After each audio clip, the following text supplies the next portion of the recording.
I remember the silence first. Not the silence of an empty room, but that heavy, shimmering silence that exists only in space. An endless black that isn't black at all, but a canvas without air, without noise, without comfort, and somewhere in it, a heartbeat, our heartbeat. The question is as old as the images themselves. Was the moon landing the greatest lie or our greatest triumph? I don't want to sell you anything. No heroic myths, no clever sneers, only a journey, a search for what remains when you strip away the headlines and peel the stories like old wallpaper. Because there, beneath the paint, you sometimes find truth, and sometimes only more layers.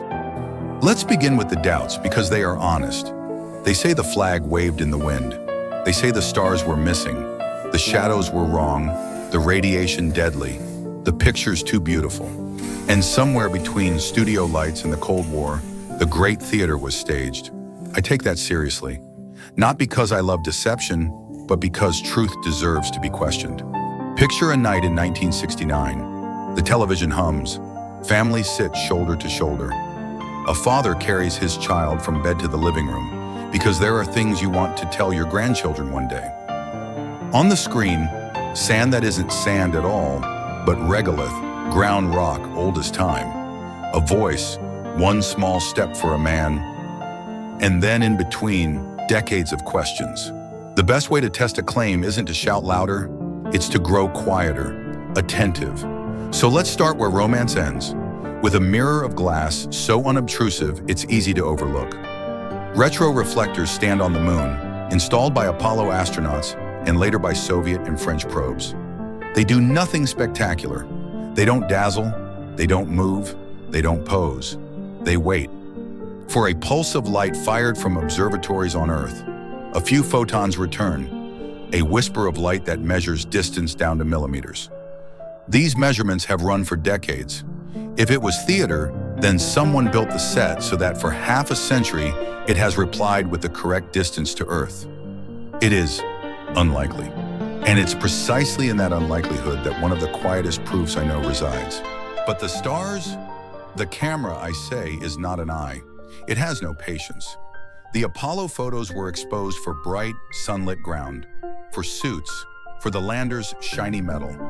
Stars are faint. With short exposure, they vanish, like candle flames beside a floodlight. It happens on Earth, too, every night, when you turn the city lights up too high. But the shadows, uneven ground, a single sun, and the harsh light bouncing off dusty soil like a giant reflector. That makes shadows that don't behave neatly parallel. And the flag, it had a horizontal crossbar. When you twist it, the fabric oscillates. Not because of wind, but because of inertia.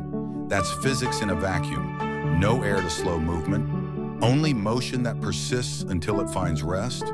Then there is radiation. The Van Allen belts. Sounds like a death zone. It isn't a playground, but there are zones of differing intensity, routes you choose, times you keep short. The capsules weren't fortresses, but they weren't cardboard either.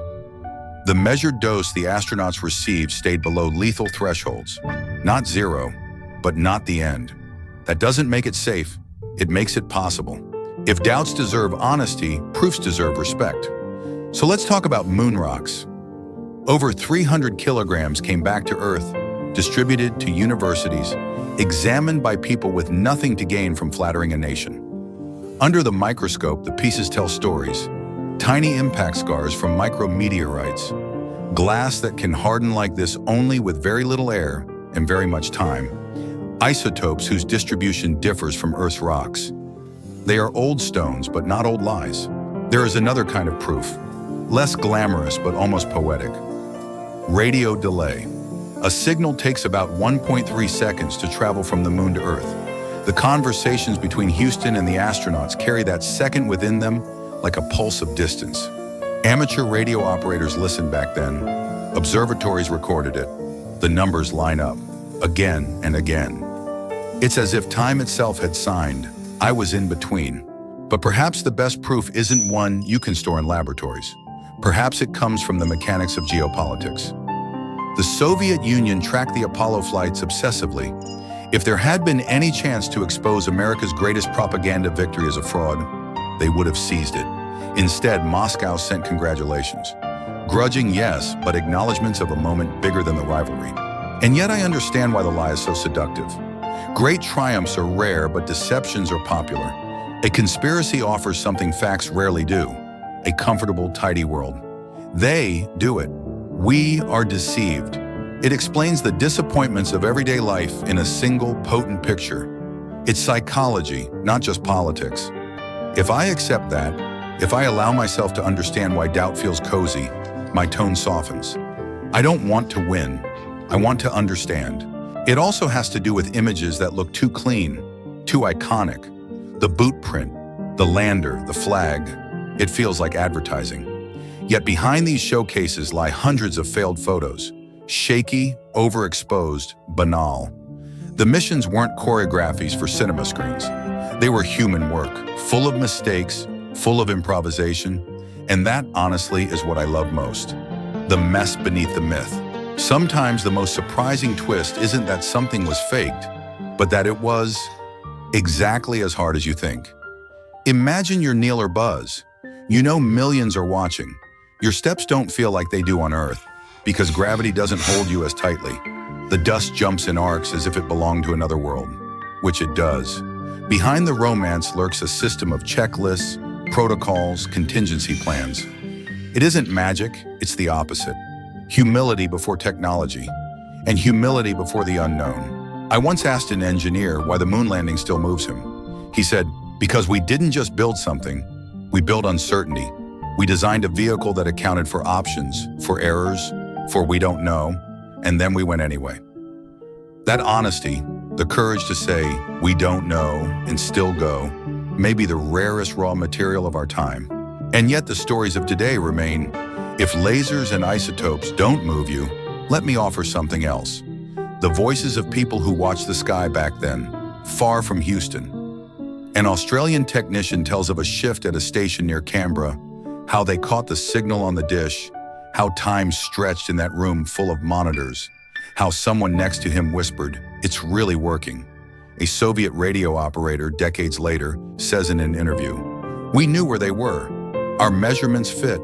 It was real." These aren't Hollywood scripts. These are people who found their share in a global event. Unseen, unspectacular, true. But I also want to say the other truth. Great projects leave great gaps. Between triumphs and everyday life, spaces open where mistrust can grow. Not everyone felt included. Not every question was answered. Governments have lied about other things too. Why not here? That thought process is legitimate. It doesn't deserve mockery, it deserves answers. Maybe our generation's task isn't to throw memes, but to practice patience. So we return to the beginning. Was the moon landing the greatest lie or our greatest triumph?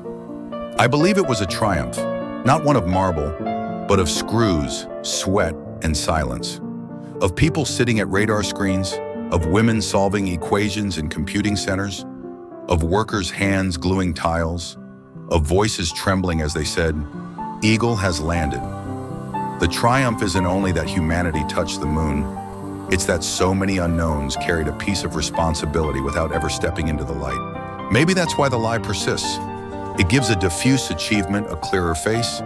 A few men in a studio, you can picture them, you can hate them, you can expose them, but the truth is scattered and quiet.